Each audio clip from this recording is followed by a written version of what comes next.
আসসালামু আলাইকুম।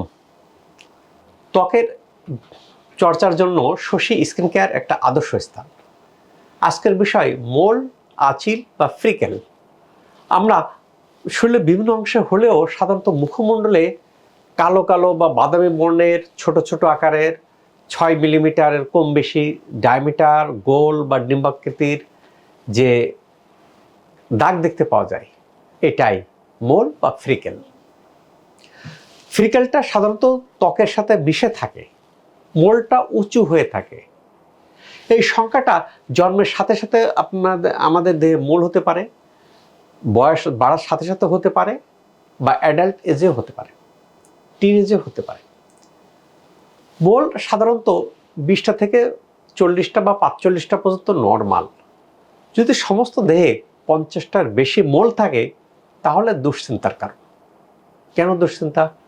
এই মোল টার্ন নিতে পারে ক্যান্সার, স্কিন ক্যান্সারের দিকে।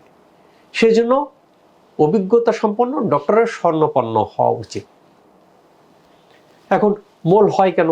মোল হয় যে আমাদের ত্বকের ইপিডার্মিসের মধ্যে যে মেলানোসাইট থাকে, সেই মেলানোসাইটের ক্লাস্টার জমা হয়। ক্লাস্টার জমা হয়ে কি হয়? মেলানোসাইট ক্লাস্টার জমা হয়, তখন সেটা আলাদা কালার তৈরি করে। সেটা ব্রাউন হতে পারে, কালো হতে পারে। কেন? মেলানোসাইট কালো, মেলানিন কালো, কাজেই হতে পারে। পাশাপাশি কি হয়, এটা ফ্রিকেলের ক্ষেত্রে আপনার কি হয়, মেলানোসাইটের পরিমাণটা বাড়ে না, মেলানিন প্রোডাকশনটা বাড়ায় দেয়। আর মোলের ক্ষেত্রে কি হয়, মেলানোসাইটের পরিমাণটা বাড়ায় দেয়। বাড়ায় গেলে কি হবে? ত্বকটা বাদামি আকার হবে, দেখতে খারাপ হবে, উঁচু হয়ে যাবে, সমান হবে। কাজে এই যে তো জটিলতা দেখা দেয়। মোলটা ছোঁয়াছে না, আবার এটাতে ব্যথা করে না, চুলকায় না, তাহলে অসুবিধা কি? অসুবিধা হলো সৌন্দর্যের খাতিরে। যে সাধারণত মুখমণ্ডলে যদি হয়, দেখতে অড লুকিং লাগে, নর্মাল ত্বকের কালারের সাথে অন্য কালার আলাদা হয়ে যায়। সেই কারণে মোল অনেকেই রিমুভ করতে চান, ফ্রিকেল অনেকেই রিমুভ করতে চান। আবার অনেকে কি মাত্রাতিরিক্ত হয়ে গেছে, যে আবার খারাপ দিকে টার্ন নাই কিনা, সেই জন্য মোল রিমুভ করতে চান। মোল যদি দেখা যায় কিছু যে ব্যথা হয় বা চুলকায় বা কালার চেঞ্জ হচ্ছে, তাহলে ডাক্তারের শরণাপন্ন হওয়া বাঞ্ছনীয়।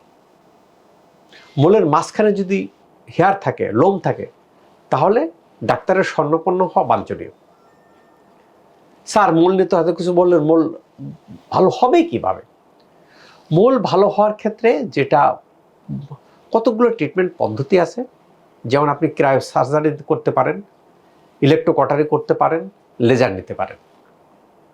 মোলটা যদি সমান থাকে, অর্থাৎ ত্বকের সাথে মিশে থাকে, আমরা ফ্রিকেল বলি সাধারণত, মোলও ত্বকের সাথে মিশে থাকতে পারে, উঁচু না, তাহলে আইপিএল লেজার ইউজ করা যেতে পারে।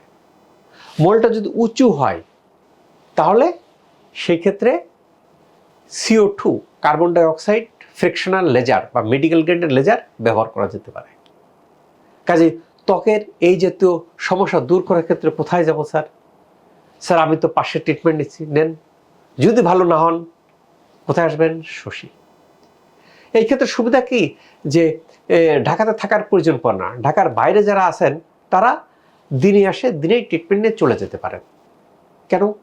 সকাল 8টা থেকে রাত 8টা পর্যন্ত খোলা থাকে। যত ওয়ার্ল্ডের যত রকম লেজার আছে সব শশী স্কিন কেয়ারে আছে। কাজে এখানে এসে ট্রিটমেন্ট নিয়ে আপনি চলে যেতে পারেন, এবং এখানে শুক্র শনিবার সব দিন খোলা থাকে। তাহলে কি করতে হবে? স্যার আমি মোল অমুক জায়গায় ট্রিটমেন্ট নিচ্ছি, ভালো রেজাল্ট পাচ্ছি না। ভালো রেজাল্ট না পেলে শশী। আপনি যদি মনে করেন স্যার আমি তো ঢাকার বাইরে থাকি, চিটাগাঁয়ে থাকি, কুমিল্লাতে থাকি, ওখানে নিচ্ছি, নেন। যদি ভালো না হন, দেন শশী। শশীতে ওয়েলকাম। আসলে এখানে ট্রিটমেন্ট নিলে দেখবেন কি যে মোল, ফ্রিকেল বা মুখের অন্যান্য যত দাগ আছে, এগুলো হরহামেশাই আমাদের ত্বক থেকে দূর হয়ে যায়। কেন দূর হয়? এখানে সবচেয়ে আধুনিক লেজার মেশিন আনা হয়েছে। তারপর লেজার মেশিন যেটা অপারেট করতেছেন তিনি মেডিকেল গ্রাজুয়েট। এখানে কোনো টেকনিশিয়ান, নার্স, টেকনোলজিস্ট দিয়ে মেশিন অপারেট করা হয় না। কাজে রেজাল্ট আসবে, সোজা কথা। অন্য জায়গায় যদি ফেলিউর হন, শশী হাসপাতাল ওয়েলকাম। আল্লাহ তাআলা আমাদের সবার ত্বককে ভালো রাখুক, এই প্রত্যাশায় আমি doctor S M Shahidul Islam.